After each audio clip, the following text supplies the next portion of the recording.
மிதுன ராசியில் பிறந்த அற்புதமான நபர்கள் இவருங்க.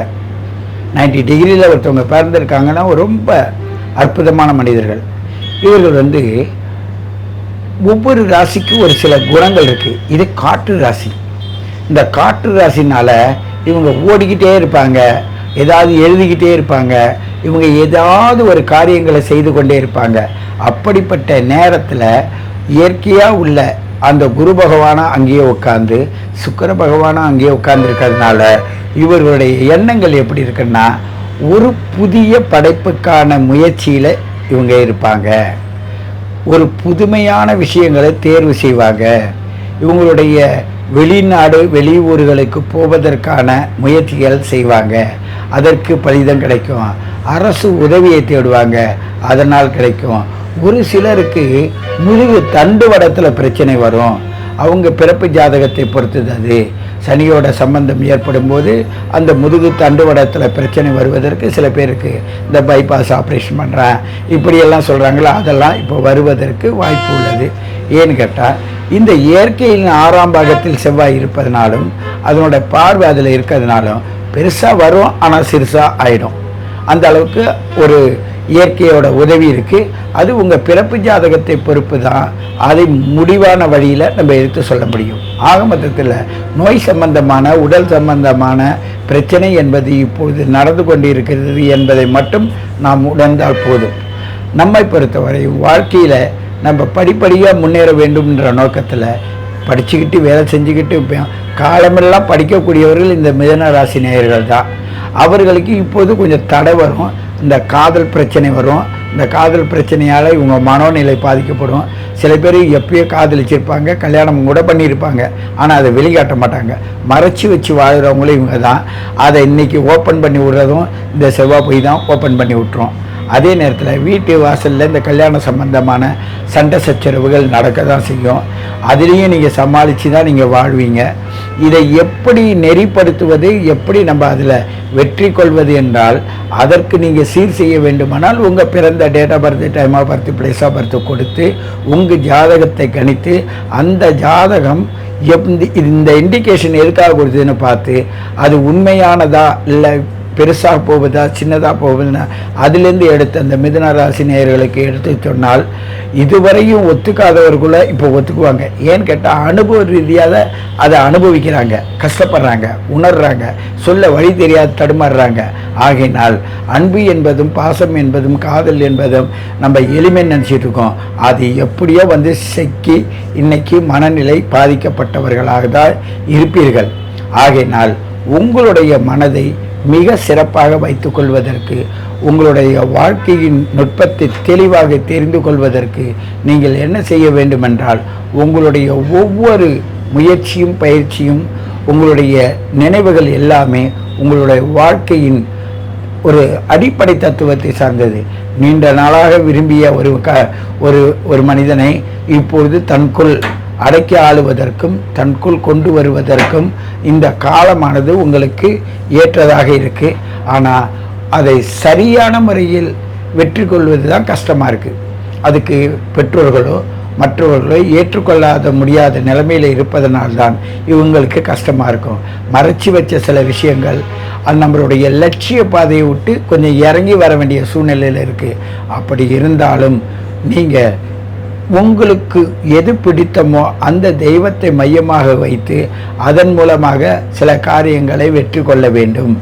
உங்களுடைய உண்மையான தெய்வத்தை காண வேண்டுமானால் உங்களுடைய ஜாதகத்தை நாங்கள் கணித்து அதன் மூலமாக உங்கள் குலதெய்வம் எங்கே இருக்கிறது, அந்த குலதெய்வத்திற்கு என்ன பாதிப்பு ஏற்பட்டிருக்கிறது, ஏன்னு கேட்டால் குரு, குலதெய்வம், குழந்தை, மேல் படிப்பு, நம்மளோட லட்சியம், காதல், அன்பு இவையெல்லாம் 5ஆம் இடத்தை வச்சு தான் சொல்லுவோம்.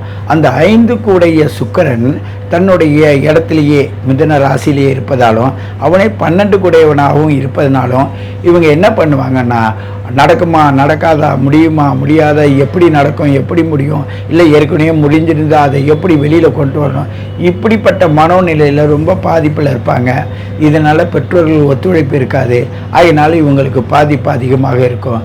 இதை உங்களுடைய ஜாதகத்தை எங்களிடம் கணிக்க சொல்லி அதன் மூலமாக பார்த்தால் நாங்கள் இந்த விண்மீன்களுக்கு இடையில் என்னென்ன நிலை ஏற்படுது, எந்த நிலையிலிருந்து அது மாறுதுன்னு அதெல்லாம் கணிச்சு அதன் மூலம் செயல் வடிவாக பூமியில் இருக்கிறவர்களுக்கு எப்படி செயலை கொண்டு வருதுன்னு தெல்ல தெளிவாக உங்கள் முன்னாடியே எடுத்து காட்டுவோம். அதை நீங்கள் பார்க்கும்போது நிறைய பேர் பார்த்தவங்க ரொம்ப மிரண்டு போயிருக்காங்க.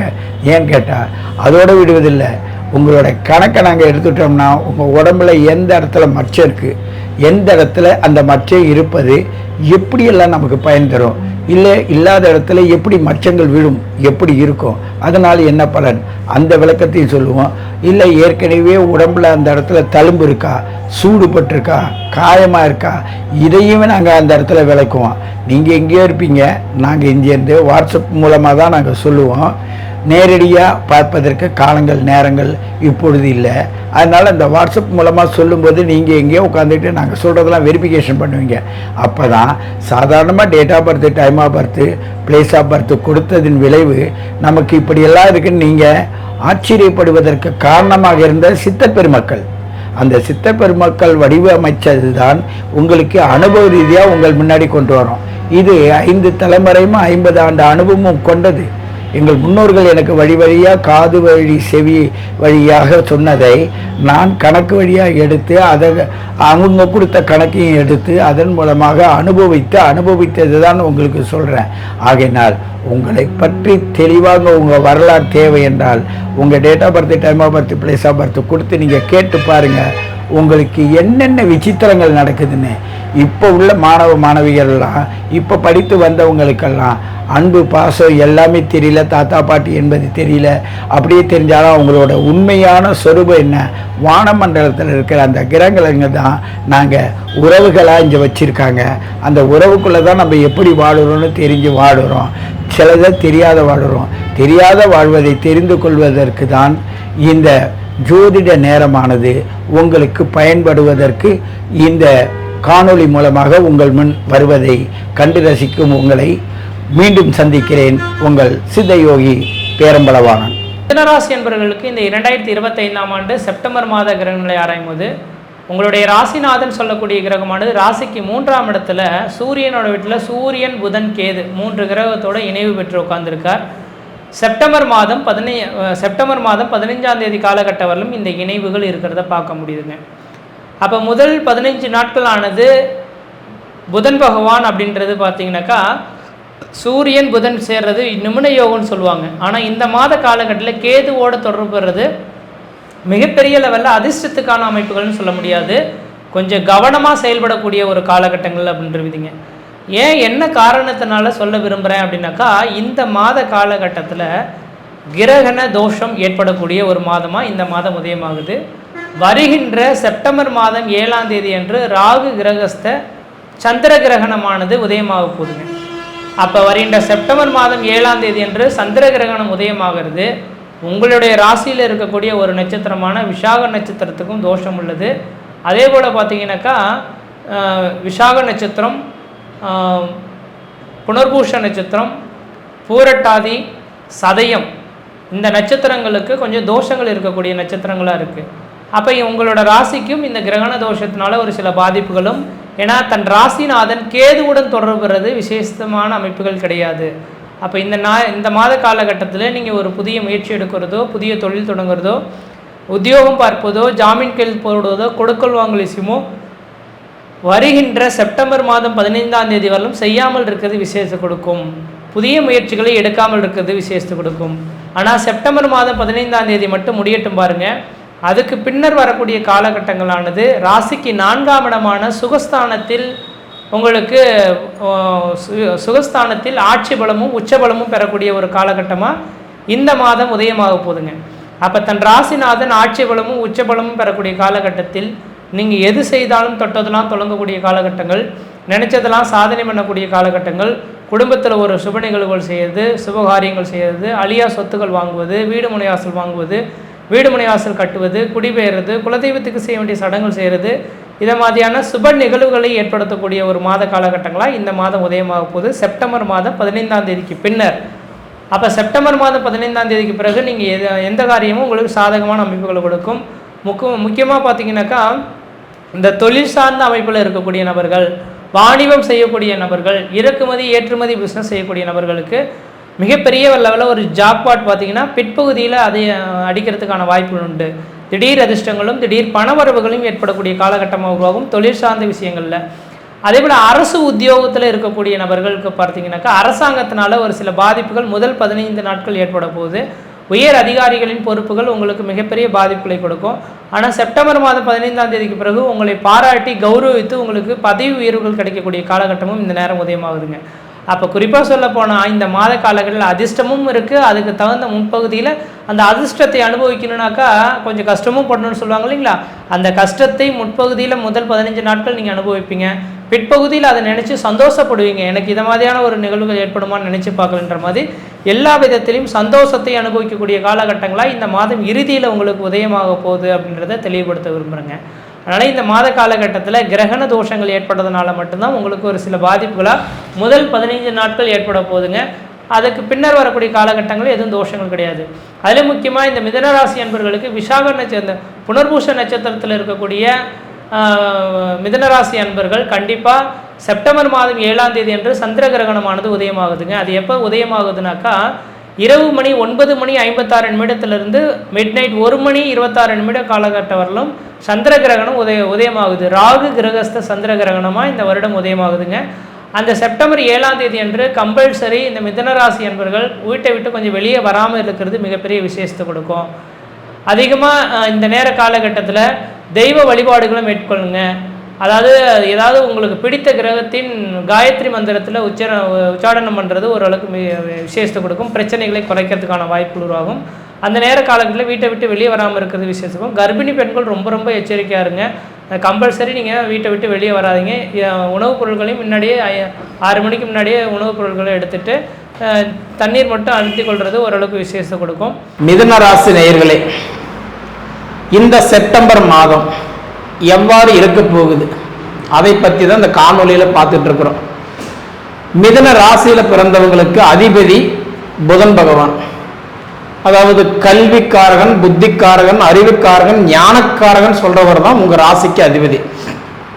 எப்பயுமே மற்ற ராசிக்காரங்களை விட அதாவது மிதுன ராசியில பிறந்தவங்க பேச்சு திறன் அதிகமா இருக்கும், யோசிக்கிற திறன் அதிகமா இருக்கும்.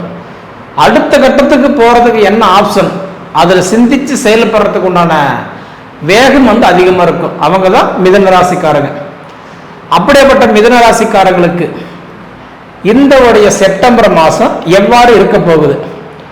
பொதுவாக மிதுன ராசி, கன்னி ராசி இந்த 2 ராசிக்குமே அதிபதி யாரு அப்படின்னு பார்த்தீங்கன்னா புதன் பகவான் தான். அந்த புதன் பகவான் இப்போ உங்களுக்கு எங்க இருக்கிறார் அப்படின்னு பார்த்தா தைரிய ஸ்தானத்தில் இருக்கிறார். பொதுவாக ஒவ்வொரு மனிதருக்குமே 3ஆம் இடம் நல்லா இருக்கணும். நல்லா மைண்ட்ல வச்சுக்கோங்க, 3ஆம் இடம் நல்லா இருக்கணும். இந்த உலகத்திலேயே தைரியம் அப்படின்றது ஒண்ணு இருந்துச்சானாலோ, மற்றவங்க நமக்கு தைரியம் கொடுத்துட்டாலோ, நம்ம தைரியமே இல்லைன்னா கூட நம்ம கண்டிப்பா ஒரு வேகம் நமக்கு கிடைச்சிடும். 4 பேர் இருக்கிறாங்க அப்படின்னு நினைக்கிறதே நமக்கு ஒரு தைரியம் தான். அப்போ உங்க ராசிக்கு அதிபதி இந்த மாதத்துல பாத்தீங்கன்னா தைரியஸ்தானத்துல வந்திருக்கிறார், 3ஆம் இடத்துல வந்திருக்கிறார். அப்ப தைரியஸ்தானத்துல இருக்கக்கூடிய இந்த புதன் பகவான் கிட்டத்தட்ட பார்த்தீங்க அப்படின்னா உங்களுக்கு 15 தேதி வரைக்கும், அதாவது இந்த செப்டம்பர் மாதம் 15 தேதி வரைக்கும் பார்த்தீங்க அப்படின்னா தைரியஸ்தானத்தில் இருக்கிறதுனால நிறைய பேருக்கு பார்த்தா இந்த விளையாட்டுத் துறையில சாதிக்கணும்னு நினைப்பாங்க. ஆனால் யாரை பிடிக்கிறது, எப்படி போறது, எதை தொட்ட நாம் அங்கே போய் சேரலாம், இல்லை நமக்கு இதில் ஏதாவது ஆப்ஷன் கிடைக்குமா, இதில் ஏதாவது வாய்ப்பு கிடைக்குமா, இல்லை இது நம்மளோட சூழ்நிலை இப்படியே போயிடுமா அப்படின்னு நினைக்கக்கூடிய மிதுன ராசிக்காரங்களுக்கு நிச்சயம், அதாவது நீங்க அதுக்குண்டான ஒரு முயற்சி எடுத்தீங்க அப்படின்னா உங்களுக்கு கண்டிப்பா ஒரு தைரியம் கிடைக்கும்.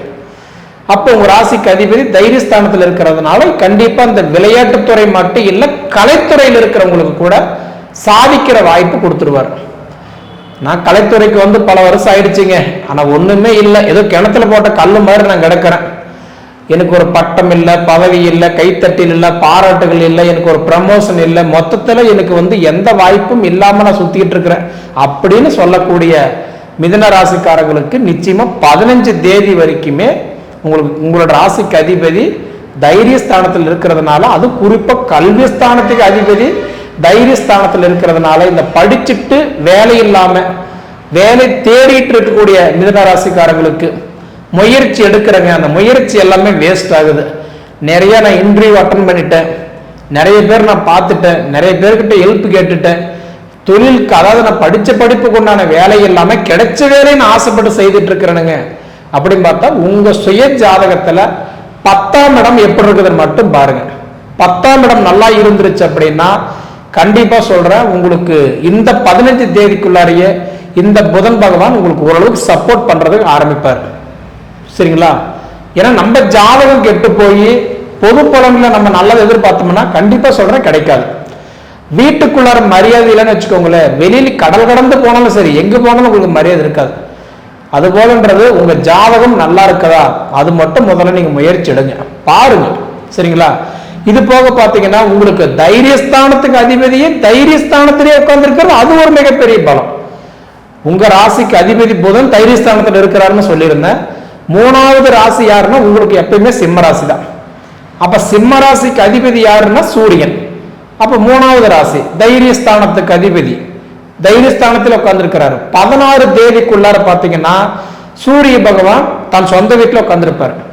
அப்ப இந்த 16 தேதி வரைக்குமே இந்த சூரியனும் புதனும் இணைஞ்சிருந்ததுன்னா புதன் ஆதித்ய யோகம்னு நம்ம சொல்றோம். அப்படி இருக்கக்கூடிய காலகட்டத்தில் தைரியஸ்தானத்துக்கு அதிபதி தைரியஸ்தானத்துல உட்கார்றதுனால நிச்சயமா நம்ம யாரு நமக்கு வேண்டாம்னு எதிர்பார்த்தோமோ அவங்களால கூட ஒரு சில மாற்றங்கள் உங்களுக்கு ஏற்படலாம். அதனால பாத்தீங்க அப்படின்னா உங்களுக்கு 100% உங்களுக்கு தைரியஸ்தானத்துக்கு முழுக்க முழுக்க இந்த மாசம் ஏதோ ஒரு வகையில சப்போர்ட் கிடைக்கிறது நிறைய வாய்ப்பு உண்டு. சரிங்களா? இது போக பாத்தீங்கன்னா உங்களுக்கு புத்திரஸ்தானத்துக்கு அதிபதி 12ஆம் இடம், அதாவது 12ஆம் இடம் மறைவுஸ்தானம், விரயஸ்தானத்துக்கு அதிபதி யாருன்னா சுக்கிரன் தான். அந்த சுக்கிரன் வந்து உங்களுக்கு 2வது வீட்டு இருக்கிறார், குடும்பஸ்தானத்தில் இருக்கிறார். அப்ப மிதுன ராசியில பிறந்த பெண்களுக்கு பாத்தீங்கன்னா இந்த மாசம் நல்லா இருக்குது. குறிப்பா பார்த்தா 14 தேதி வரைக்கும் நல்லா இருக்குது. ஏன்னா 14 தேதி வரைக்கும் பாத்தீங்க அப்படின்னா, அதாவது வந்து 5ஆம் பாவகத்துக்கு அதிபதி, 5ஆம் இடம்னா புத்திரஸ்தானம் இல்லையா? அப்ப புத்திரஸ்தானத்துக்கு அதிபதி அதாவது 2ஆம் இடம் தனஸ்தானத்தில் இருக்கிறதுனால குறிப்பா 14 தேதி வரைக்கும் பாத்தீங்க அப்படின்னா அந்த சுக்கிர பகவான் வந்து 2ஆம் பாவகத்தில் உட்கார்ந்துருப்பார். அதுக்கப்புறம் 3வது பாவகத்துக்கு உட்காந்துருவார். அப்படி உட்காரும் போது நிச்சயமா பெண்களுக்கு, இப்ப நான் வந்து பார்ட் டைமா வேலை செய்யறேன், இல்ல நான் வந்து ரெகுலரா ஒரு இடத்துல வேலை செய்யறேன், ஆனா வேலையில எனக்கு ஒரு இன்ட்ரெஸ்ட் கிடையாதுங்க, எனக்கு ஒரு மதிப்பு கிடையாது, மரியாதை கிடையாது, ஏன் வீட்லயே எனக்கு ஒரு மதிப்பு மரியாதை கிடையாது அப்படின்னு குறிப்பா மிதுன ராசியில பிறந்த பெண்கள் நினைக்கிறீங்க அப்படின்னா உங்களுக்கு கண்டிப்பா 14 தேதிக்கு மேல உங்களுக்கு ஓரளவுக்கு சப்போர்ட் கிடைக்கும். அதே மாதிரி பார்த்துட்டீங்க அப்படின்னா யார் வகையில உங்களுக்கு ஒரு ஆதாயம் கிடைக்கும். குறிப்பா பாத்தீங்க அப்படின்னா வீட்டுக்குள்ளார சப்போர்ட் கிடைக்குதோ இல்லையா, கண்டிப்பா வெளியில உங்களுக்கு வந்து சப்போர்ட் கிடைக்கும். சரிங்களா? ஏன்னா இன்னைக்கு சுக்கிர பகவான்பட்டவர் வந்து 3ஆம் இட தைரியஸ்தானத்துல குறிப்பா அது சூரியன் வீட்டில் உட்காரும் போது, சூரியன் அப்படின் போது எப்பயுமே எட்வைட்டான கிரகம். பொதுவாக ஒருத்தர் சூரியனோட நட்சத்திரத்துல பிறந்தாலோ, சூரியனோட ராசியிலேயே சூரியனோட லக்னத்துல பிறந்தாலோ அவங்க எலிவங்கா இருந்தாலும் தனிவங்கா இருப்பாங்க. அப்ப அந்த பாசம் பற்றுதலை எல்லாமே வெளியில தான் அதிகமா கிடைக்குமே தவிர உள்ளுக்குள்ள கிடைக்காது. அப்ப அந்த சுக்கிரன் போய் பாத்தீங்கன்னா அப்படின்னா சூரியன் வீட்டுல உட்காரும் பொழுது வீட்டுக்குள்ளார இருக்கிற அன்னோனையை விட வெளியில அன்னோனைகள் அதிகமா இருக்கிறதுக்கு வாய்ப்பு கிடைக்கும். சரிங்களா? அதே சமயத்துல பாத்தீங்க அப்படின்னா உங்களுக்கு செவ்வாய் 6ஆம் இடத்துக்கு அதிபதியும் 11ஆம் இட லாபஸ்தானத்துக்கு அதிபதியும் யாருன்னு பார்த்தா செவ்வாய் தான். அந்த செவ்வாய் பகவான் இப்ப உங்களுக்கு 4வது பாவகத்தில் உட்கார்ந்துருக்கிறாரு, சுகஸ்தானத்தில் உட்கார்ந்துருக்கிறாரு. அப்போ உங்களால பாத்தீங்கன்னா மற்றவங்களுக்கு நேர காலம் நல்லா இருக்கிறத தவிர உங்களால மற்றவங்க கெட்டு போயிட்டாங்கன்னு சொல்றதுக்கு வாய்ப்பே கிடையாது. அப்ப 100% பார்த்தீங்க அப்படின்னா, அதாவதுன்றது வந்து பார்க்கும்போது இன்னைக்கு செவ்வாய் பகவான் உங்களுக்கு 4ஆம் இடத்துல உட்கார்ந்து இருக்கிறதுனால உங்களால 4 பேர் வாழ்றாங்க அப்படின்ற மரியாதை உங்களுக்கு இருக்குமே தவிர உங்களால 4 பேர் கெட்டு போயிட்டாங்கன்ற மதிப்பு மரியாதை கண்டிப்பா உங்களுக்கு அந்த கெட்ட பேரு வராது. சரிங்களா? அதே சமயத்தில் பார்த்தீங்க அப்படின்னா உங்களுக்கு குரு பகவான் ஜென்மத்திலேயே இருக்கிறார். பொதுவா இருக்கிற இடத்துல இருந்து சப்போர்ட் பண்ணக்கூடிய ஒரே கிரகம் யாருன்னா குரு மட்டும்தான். மற்ற கிரகம் வந்து பார்க்கிற இடத்துக்கு மட்டும்தான் நல்லது பண்ணுவார். ஆனா குரு பகவான் அப்படி கிடையாது, இருக்கிற வீட்டுக்கும் நல்லது பண்ணுவாரு, பார்க்கிற வீட்டுக்கும் பலன்களை கொடுப்பாரு. அப்ப உங்களுக்கு குரு பகவான் பார்த்தா உங்களுக்கு வந்து உங்க ஜென்மத்திலே வந்துட்டாரு. 2025 மே மாசம் 14ஆம் தேதி வந்த குரு பகவான் கிட்டத்தட்ட பார்த்தீங்கன்னா அடுத்தது 2026 6வது மாசம் 3ஆம் தேதி வரைக்கும் பார்த்தீங்க அப்படின்னா குரு வந்து உங்க ராசியில தான் இருப்பார். அப்படி இருந்துட்டார் அப்படின்னா நிச்சயமான்றதை பார்த்துட்டீங்க அப்படின்னா இன்னைக்கு வந்து கட்டான்றது இன்னைக்கு ஒரு கமிஷன் வேலை நான் செய்துட்டு இருக்கிறேனுங்க. பொதுவாக பார்த்தீங்கன்னா நான் ஒரு ரியல் எஸ்டேட் பண்றேன், ஒரு கமிஷன் வேலை செய்யறேன், ஒரு புரோக்கர் லைன்ல நான் இருக்கிறேன். இது போக பார்த்தீங்க அப்படின்னா நான் வந்து பார்த்துட்டீங்கன்னா ஒரு விஷயம் மற்றவங்களுக்கு நான் ஹெல்ப் பண்றேன் அப்படின்னு சொன்னீங்கன்னா அவங்களுக்கு எல்லாம் இந்த மாசம் நல்லாவே இருக்கும், நீங்க பயப்பட வேண்டியதே இல்லை. சரிங்களா? அதே மாதிரி 4 காசு கண்டிப்பா நீங்க வருமானத்தை கண்டிப்பா பார்க்கலாம். அது போக பார்த்தீங்க அப்படின்னா உங்களுக்கு சனி 10 இருக்கிறார். சனி பகவான் யாருன்னா தொழிலுக்கு காரகன், தொழிலுக்கு அதிபதி சனி பகவான் தான். கர்ம வினைகளுக்கு ஏற்ற பலன்களை கொடுப்பவர் யாருன்னா சனி மட்டும்தான். இப்ப அந்த சனி பகவான் உங்களுக்கு வந்து பார்த்தீங்கன்னா 10ஆம் இடம் அப்படின்னு சொல்லக்கூடிய இன்னைக்கு ஜீவன சனியா இருக்கிறார். அப்ப ஜீவன சனியா இருக்கிறதுனால அந்த சனி பகவான் வக்கரத்துல போயிருக்கிறதுனால நவம்பர் 28 வரைக்குமே உங்களுக்கு நல்லாதான் இருக்கும், நீங்க பயப்பட வேண்டியதே இல்லை. ஏன்னா உங்களுக்கு இருக்கக்கூடிய ஒரே பிரச்சனை என்னன்னா சனி வந்து உங்களுக்கு 10ஆம் இடத்துல உட்காந்து ஜீவன சனியை பார்க்கிறாரு, தொழில் சனியை பார்க்கிறாரு. ஆனா தொழில் வந்து நிறைய பேருக்கு வந்து கொஞ்சம் குழப்பத்துல இருக்கும், நஷ்டத்துல போயிட்டு இருக்கும், நிம்மதி இல்லாம எடுத்து ஆர்டர் கம்ப்ளீட் பண்ண முடியாம, தொழில சாதிக்க முடியாம, வாழ முடியாம, வளர முடியாம ஏதோ ஒரு சுச்சுவேஷன்ல முடங்கி போய் உட்காந்துருப்போம். அப்படி இருக்கக்கூடிய மிதுன ராசிக்காரங்களுக்கு கண்டிப்பா உங்களுக்கு நவம்பர் 28 வரைக்கும் சனி பகவான் வக்கரத்துல போனதுனால உங்களுக்கு நற்பலன்களை மட்டும்தான் கொடுப்பாரு, நீங்க பயப்பட வேண்டாம். எந்த சூழ்நிலையும் பார்த்தீங்க அப்படின்னா மிதுன ராசிக்காரங்களுக்கு கண்டிப்பா இது ஒரு சாதகமான மாதம் தான் தவிர பாதகமான மாதம் சொல்றதுக்கு வாய்ப்பே இல்லைங்க. சரிங்களா? சரி நேயர்களே, உங்க பொன்னான நேரத்தை ஒதுக்கி இவ்வளவு நேரம் என்னுடைய காணொலியை நீங்க முழுமையா பார்த்ததுக்கு மனசார மனசுல இருந்து கேட்டுக்கிறேனுங்க. நன்றி.